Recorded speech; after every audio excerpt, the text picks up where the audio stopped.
Boa noite, meus irmãos. Em primeiro lugar, bendita seja todas as mulheres que são benditas em nome do Senhor. Parabéns a todas as mães e as futuras mães. Hoje nós temos a honra, a federação tem um carinho muito grande pelo expositor da noite. Ele nos trouxe um livro maravilhoso, que a gente tem um carinho muito grande por ele. E para vocês entenderem, antes de eu falar sobre o nosso expositor, eu vou ler um trechinho.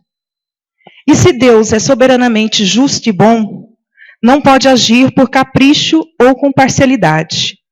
As vicissitudes da vida têm, pois, uma causa. E como Deus é justo, essa causa é justa.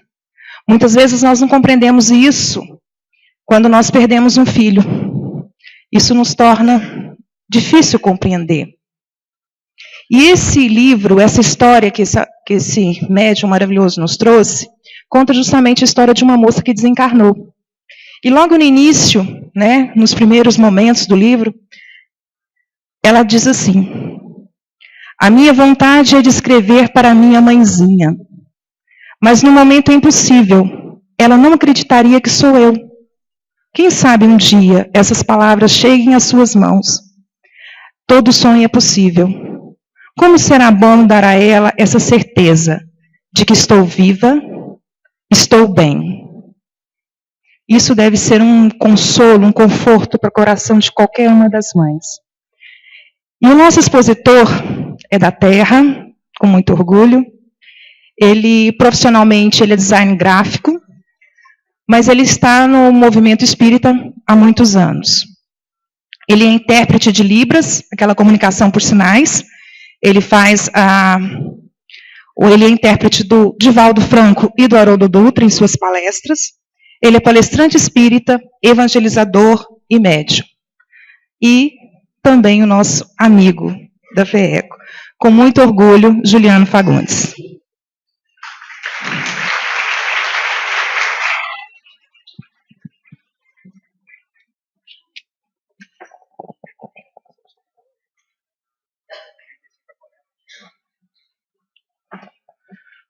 Uma boa tarde a todos.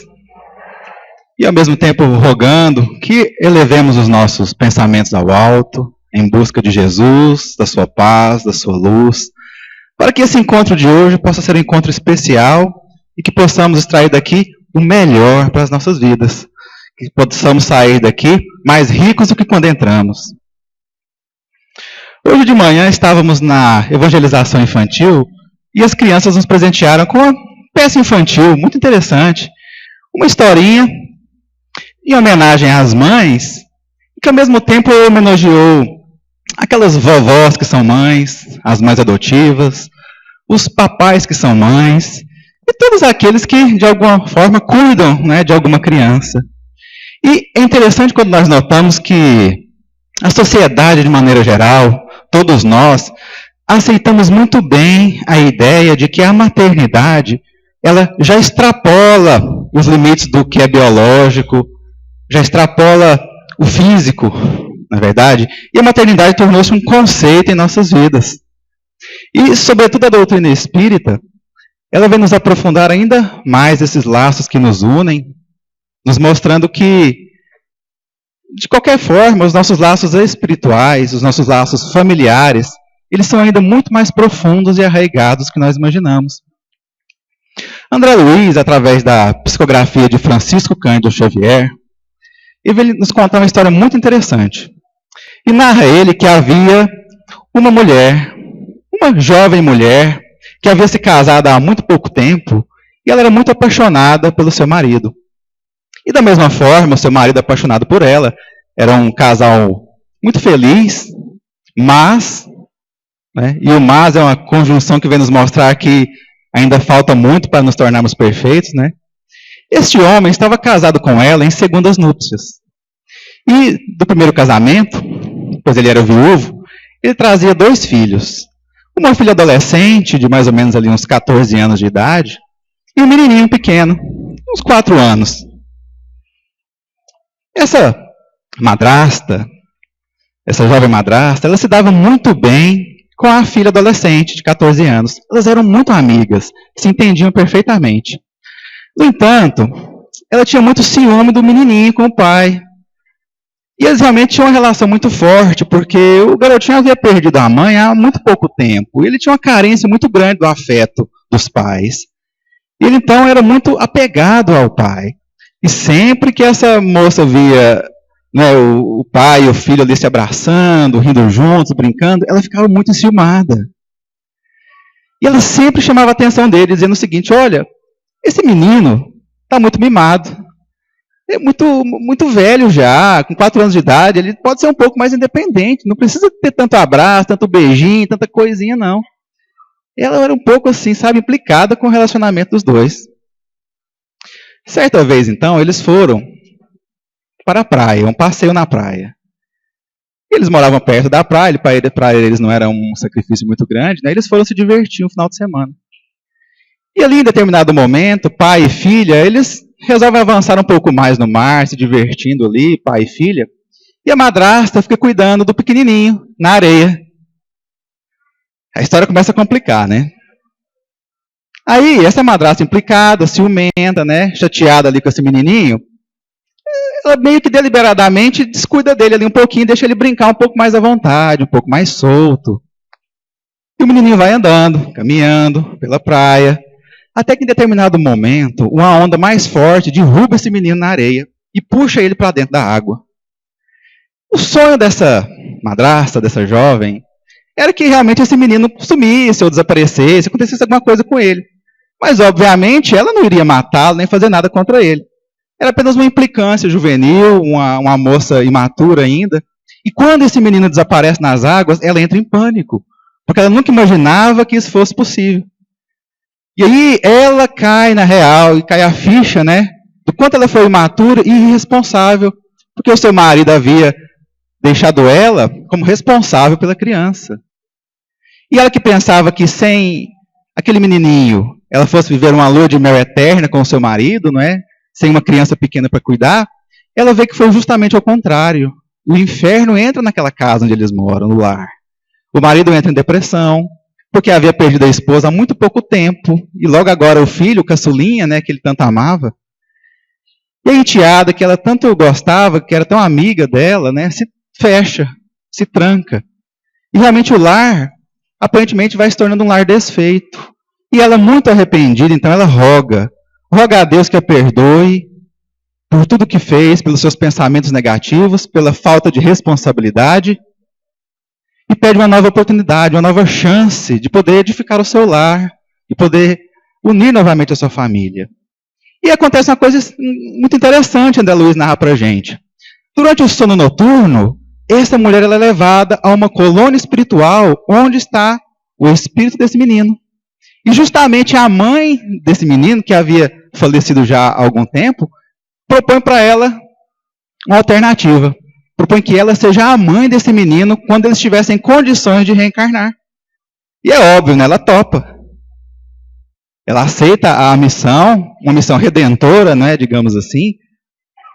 E aí, poucos dias depois, a espiritualidade preparando-a para ser mãe, para aceitar a ideia, ela então anuncia ao marido que está grávida.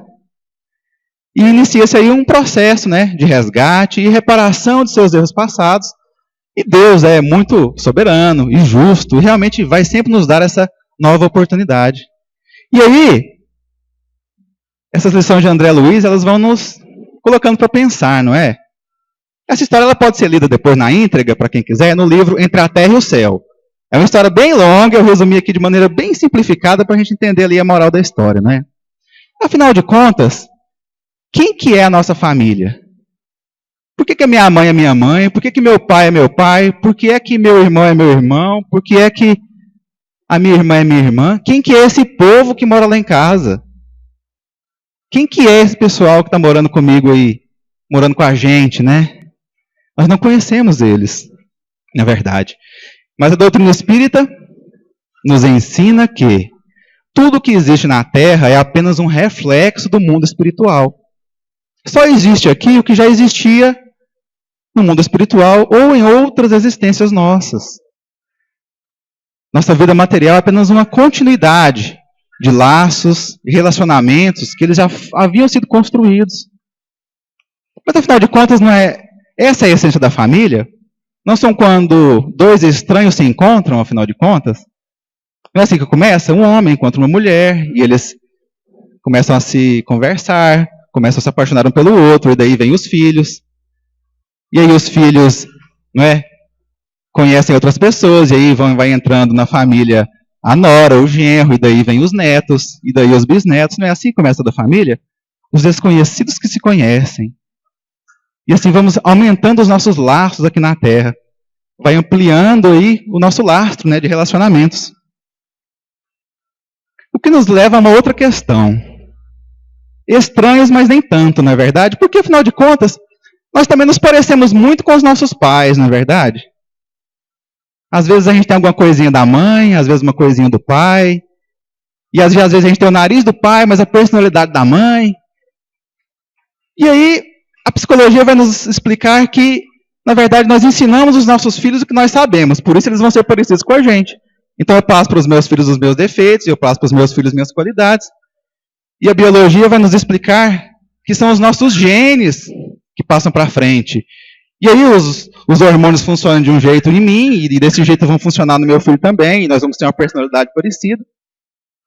Mas a doutrina espírita nos ensina que existe um outro fator ainda mais forte, que é o fato de que, em uma existência passada, ou no mundo espiritual, nós passamos a nos relacionarmos porque nossas personalidades já eram parecidas. E se somos amigos, é porque nossas qualidades, elas eram afins, e nos afinizamos, e resolvemos que seria legal a gente nascer na mesma casa. Ou então, os nossos defeitos são muito parecidos, e nós não nos entendemos de modo algum, nos ofendemos. Pois seria legal a gente nascer na mesma casa para a gente se entender. E aí nós vamos entendendo onde a doutrina espírita entra nas nossas relações familiares, né? Afinal de contas, nós somos desse jeito que nós somos, não porque meu pai me ensinou, porque minha mãe me ensinou, ou porque o meu gênio é assim, mas nós somos como somos, talvez há milênios, há séculos, há décadas, não sabemos. Milhares de anos somos assim, e vamos carregando isso conosco, os nossos defeitos e as nossas qualidades, vamos trabalhando isso aqui na vida física, junto com as pessoas mais importantes para nós. São sempre essas afinidades ou problemas que nos unem, não é verdade? E é muito interessante isso. Em 1905, Freud, ele havia terminado uma grande pesquisa com vários de seus pacientes. Ele então escreveu um artigo intitulado Fragmento da Análise de um Caso de Histeria. E Freud dizia o seguinte, que o ser humano não poderia ser analisado sozinho. Que as relações familiares e o modo como ele cresceu, o ambiente do seu lar, a educação dos seus pais, era um fator decisivo na personalidade desse ser humano. E para cada terapia, ele primeiro precisava saber que ambiente esse ser humano havia crescido. E a conclusão de Freud a respeito das nossas neuroses individuais, Freud dizia o seguinte, que aquele lar onde impera o egoísmo, ele irá frutificar indivíduos neuróticos. Porque o egoísmo é uma causa de traumas no indivíduo. Porque um lar onde tem uma pessoa egoísta, apenas uma que seja, é um lar que não está 100% ajustado. É um lar ainda onde existem muitos desajustes. Porque o egoísta, ele é exigente e ele lesa.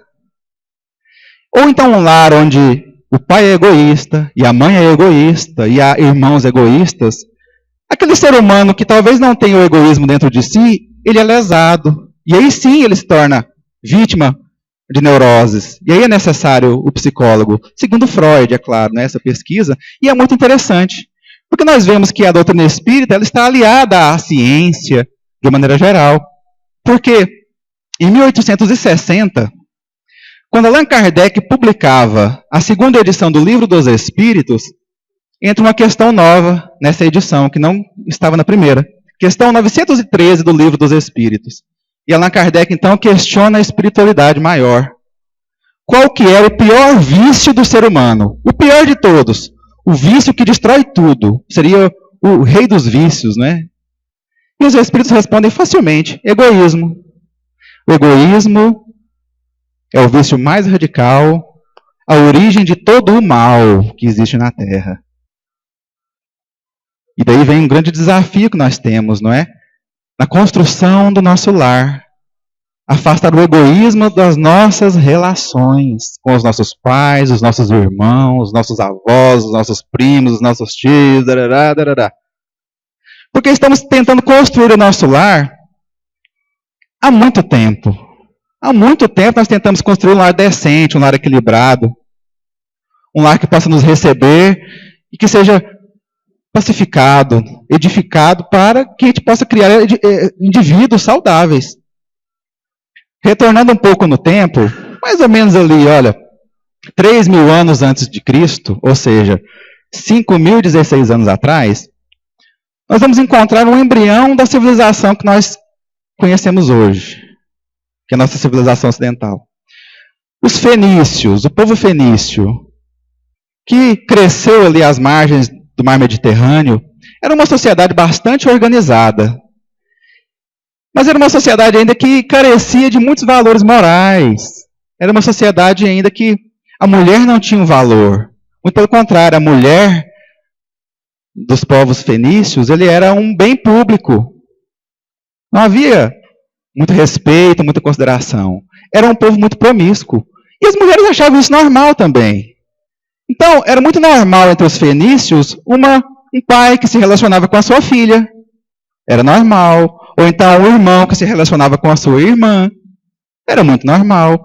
Ou então, se de repente um homem gostasse da sua vizinha, ele poderia negociar isso aí com o seu vizinho. Olha, vamos trocar nossas esposas aqui uns dias, depois a gente troca.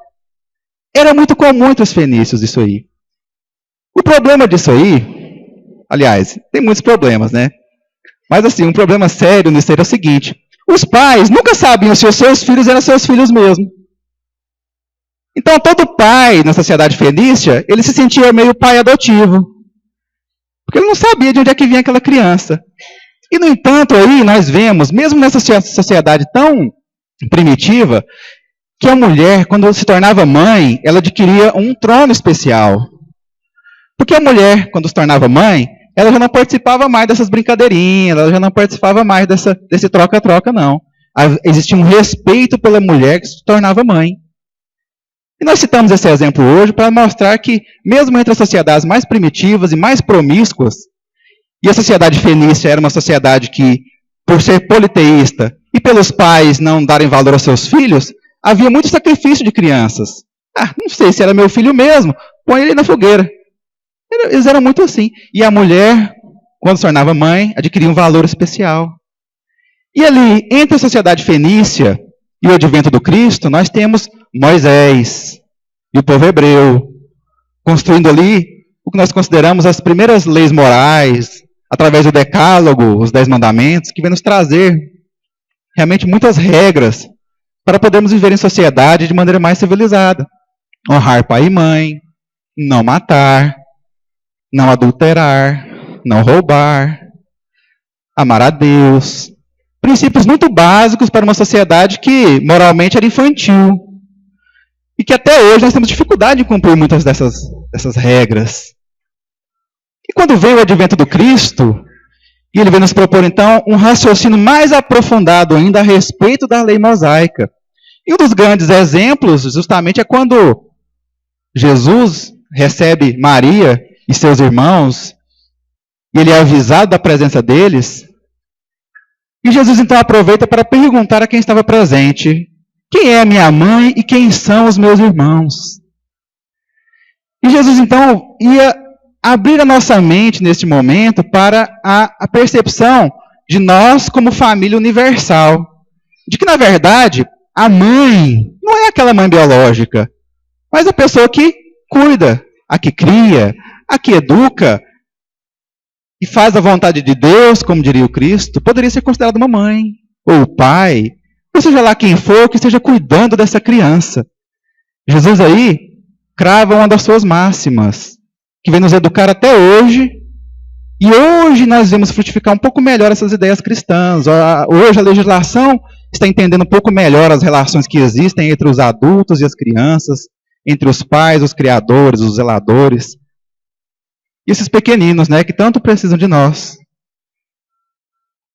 E aí vem nos levar a uma outra questão isso aí, né? Afinal de contas, né? Quem é essa mãe da gente, né? Logo hoje, que é o Dia das Mães, quem que é essa mulher? Porque essa mulher, que é a nossa mãe, ela, muito antes de reencarnar, ela já havia decidido que nós seremos os filhos dela. Que coisa, né? Antes dela mesma saber como seria a vida dela, ela já havia programado, de alguma maneira, conosco, que nós seríamos os filhos dela. Uma relação bastante longa, podemos dizer assim, não é verdade? Laços que estamos formando já há muito tempo, nós sabemos há quanto tempo esses laços estão sendo amadurecidos entre nós. E se nós nos relacionamos muito bem, é sinal de que esses laços estão maduros. Mas se nós não nos relacionamos bem, se ainda falta alguma coisa, ainda falta aquela cola, é porque ainda temos muito chão a percorrer para nos tornarmos uma família.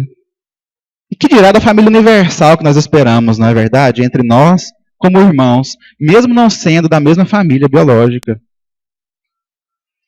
São compromissos que a doutrina espírita vem nos ensinar, que começam muito antes de nós nascermos, e eles vão continuar também muito depois que nós nos formos.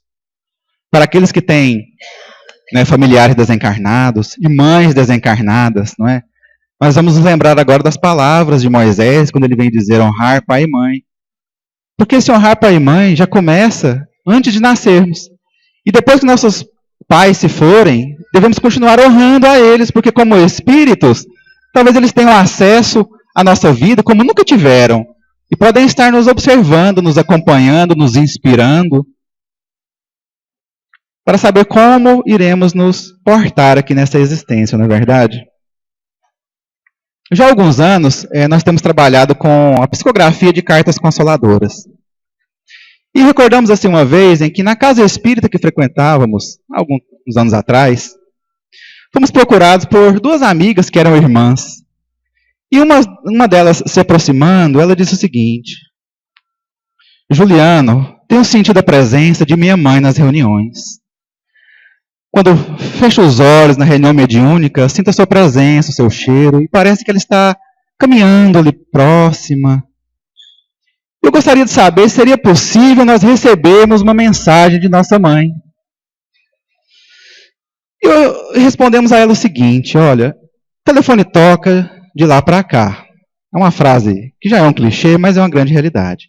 Mas nós podemos nos sintonizar, podemos mentalmente lançar um pensamento, e se for de mérito, e se for permitido, se ela for capaz, poderemos receber essa mensagem. E assim o fizemos. Em todas as reuniões mediúnicas, nós elevávamos o pensamento e mentalmente chamávamos essa mulher, essa senhora, não é? E nós dizíamos a ela: estamos aqui disponíveis. E se a senhora quiser se comunicar, dizer alguma coisa ou escrever alguma coisa, estamos disponíveis. E após alguns dias, ela veio. E ela veio uma presença muito forte, mas ela não estava bem. Ela não estava bem. Ela veio com um choro incontrolável, uma decepção incalculável. E o nosso aparelho mediúnico transmitiu o choro, mas nós não tivemos coragem de transmitir a mensagem dela. E assim nós ouvimos ela dizer: minhas filhas, a que ponto vocês chegaram? Que fundo do poço é esse que estão vivendo? O que será de vocês? E nós percebemos que essa mãe do mundo espiritual enxergava algo que nós não enxergávamos. As filhas dela passavam por algum tipo de provação ou necessidade, ou algum tipo de atitude que a mãe não estava de acordo. E foi muito marcante essa situação em nós como médiuns, porque vem nos ensinar o seguinte: que os nossos compromissos com os nossos familiares, com as pessoas que nós conhecemos, com os nossos amigos, são compromissos que não se quebram com a barreira da morte do corpo físico. Muito pelo contrário. Esses compromissos que nós temos com as pessoas que nós amamos são compromissos que ficam muito mais fortes depois da desencarnação. Porque os espíritos têm acesso a áreas de nossa existência que nós nem imaginamos. E se essa mãe tinha um relacionamento tão bom com essas filhas, depois que desencarnou, ela descobriu grandes verdades a respeito dessas duas mulheres. De modo que quando pensamos em honrar a nossa mãe, o nosso pai, ou todos aqueles que já se foram, a melhor maneira de honrarmos a memória daqueles que se foram é termos uma vida reta. É termos uma vida limpa. Uma vida cristã, uma vida honesta, uma vida da qual não possamos esconder de ninguém. Porque a honestidade está à prova nesses instantes. Não adianta palavras de amor quando os Espíritos conseguem nos enxergar no nosso íntimo o que pensamos, como vivemos e o que fazemos. Grandes histórias que nós temos a contar que vêm nos fazer refletir sobre realmente a nossa existência, os nossos atos. Recordamos que quando estávamos psicografando o livro A Hora do Espelho, com o Espírito Célia, uma das memórias mais sublimes que ela dispunha foi de quando ela já havia desencarnado já há alguns meses, em 1972. E ela teve a grata oportunidade de receber em espírito a sua mãe, em desdobramento noturno. Durante o sono, sua mãe foi levada por uma equipe espiritual até a colônia onde ela estava residindo. E ao encontrar a filha, que ela pensou que estava morta, ela toma um susto e diz: minha filha, tive um pesadelo terrível, sonhei que você havia morrido. E ninguém morre. E a Célia narra que ficou muito surpresa, mas que foi a oportunidade que ela teve de conversar com a sua mãe e posteriormente rever a todos aqueles que havia desencarnado. E com certeza isso serve de exemplo para nós que às vezes sentimos tanta falta daqueles que se foram, não é verdade? Mas os estamos encontrando. E se quisermos, iremos reencontrar todos aqueles que se foram em nossos sonhos, em pensamento, porque eles estão muito vivos, muito mais vivos do que nós, porque como nos narra a doutrina espírita, a nossa verdadeira vida é a vida espiritual, mortos estamos nós. E a Célia, ela vem nos dizer depois, em outro momento do livro, ela dizia o seguinte: olha, não parece que eu morri, parece que foram os meus pais que morreram e eu que fiquei viva. Uma visão ao contrário do que nós pensamos, não é verdade? Enquanto nós choramos aqui, do outro lado eles estão nos esperando ainda. Muito interessante. E uma das histórias interessantes que ouvi certa vez, dizia o seguinte, que um homem havia entrado em um sono e havia sonhado. E ele, nesse sonho, ele caminhava por uma avenida muito grande, cheia de lojas. E ele, olhando ao redor, achando tudo aquilo muito interessante no seu sonho, ele disse que passou por frente a uma vitrine e havia lá uma grande faixa dizendo o seguinte: temos aqui tudo o que você quiser, tudo que você sonhar, nós temos disponível. E esse homem ficou muito interessado nessa loja. E ele então entra, uma loja, um balcão, uma recepcionista. E ele diz o seguinte: olha, é verdade o que diz lá fora, que vocês vendem de tudo? E ela: sim, nós temos tudo aqui que o senhor quiser. O que o senhor deseja? Ele: mas o que eu quero vocês não têm. Ela: mas eu acredito que nós tenhamos, sim. Porque nosso estoque foi renovado recentemente. E ele diz então: olha, eu gostaria de muita saúde para minha mãe, porque ela é uma pessoa doente. E eu gostaria de amor para os meus irmãos, porque nós não nos damos muito bem. Eu gostaria de esperança para minha esposa, porque ela é uma pessoa que tem muito pouca fé. E eu gostaria de prosperidade para os meus filhos, porque eles precisam muito disso para a vida que eles terão na Terra, para enfrentar os desafios. E essa mulher, então, anotando o que o homem dizia, ela falava assim: Senhor, acredito que temos isso em estoque, sim. E ele dizia: você tem certeza? E ela: sim, nós temos. Se o senhor aguardar um instante, eu trarei. E ele, então, muito incrédulo, ele senta-se e espera 1 minuto, 2 minutos, vários minutos. E então chega essa mulher com 4 caixinhas bem pequenininhas. E ele então diz o seguinte: é a minha encomenda? Ela: sim. Mas você tem certeza? São caixas muito pequenas. E ela: tenho certeza, senhor, pode conferir o seu pedido. E então, quando ele abre a primeira caixinha, o que ele vê lá? sementes.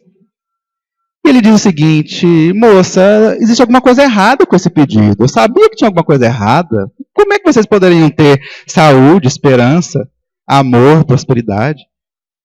Eu estou vendo sementes, apenas sementes. E ele então diz: Senhor, o seu pedido está correto. Porque todos esses sentimentos, eles começam como sementes, pequenas sementes na nossa vida, e que vão brotando, desabrochando com o tempo. As nossas relações familiares começam na conquista. A conquista da confiança, a conquista do amor, a conquista do valor, a admiração um pelo outro, tanto pelos nossos pais quanto pelos nossos irmãos. E só assim conquistamos essa confiança de quem vive conosco no mesmo lar. No ano de 1935, Francisco Cândido Xavier lançou um dos seus livros mais bonitos, chamado Cartas de uma Morta. Foi o segundo livro que Chico Xavier lançou quando ele reuniu as mensagens enviadas pela sua mãe, Maria João de Deus. Tornou-se uma obra muito interessante, uma das primeiras obras que vem falar de como é a vida no mundo espiritual. E a mãe do Chico Xavier, ela vem contar o seguinte, que chegada no mundo espiritual, em determinado momento, conversando com um dos mentores que a recebeu, ela pergunta assim: mas e os meus filhos? Preocupada com aquela prole que ficou na terra, não é? Chico pequenininho, todos aqueles irmãos e irmãs. E os meus filhos? E o mentor, então, muito calmamente, vem explicar para ela o seguinte: olha, nós não somos criadores dos nossos filhos, nós somos apenas zeladores. Entenderemos em algum momento de nossas vidas que somos todos irmãos uns dos outros. E para que o Chico entendesse melhor esta mensagem, ela vem dizer o seguinte, e vou abrir um parênteses aqui para fazer uma pequena leitura de um pequeno desse trecho, que eu acho tão bonito, um dos trechos que vem fechar esse livro, as mensagens de Maria João de Deus ao Chico Xavier. Adeus, meu filho. Dentro de todas as hesitações e incertezas do teu viver, recorda-te que tens neste outro mundo, para onde voltarás, uma irmã devotada, que se esforça para ter, junto dos filhos que deixou na terra, o mesmo coração extravasante de sacrifício e amor. A gente agradece a presença de todos aqui. Foi realmente uma tarde bem maravilhosa, né? Falar de mãe é sempre uma emoção, é sempre um assunto muito interessante, ainda mais sobre o ponto de vista de doutrina espírita, não é verdade? Falar de mãe é falar de existências passadas, é falar de relacionamentos, de conflitos, de amor, de reconciliação, de abnegação, de respeito, de muita coisa boa, muita coisa interessante para a nossa vida e para o nosso futuro espiritual, que não tardará a chegar. Gostaria de convidar a todos para o nosso seminário lá no Jesus Cristo e a Humildade, que é a nossa casa, dia 19 de junho. Vai ser um seminário muito interessante, teremos a presença lá do Roberto Moreira, psicografias de João Dias. E essa palestra de hoje, e muitos outros assuntos, estão disponíveis no site, no meu site pessoal, julianofagundes.com.br, inclusive a programação do seminário, gente. Muito obrigado.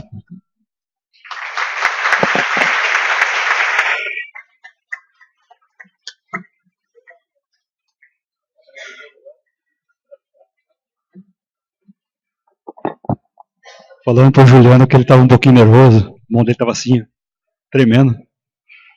Acho que nunca tinha visto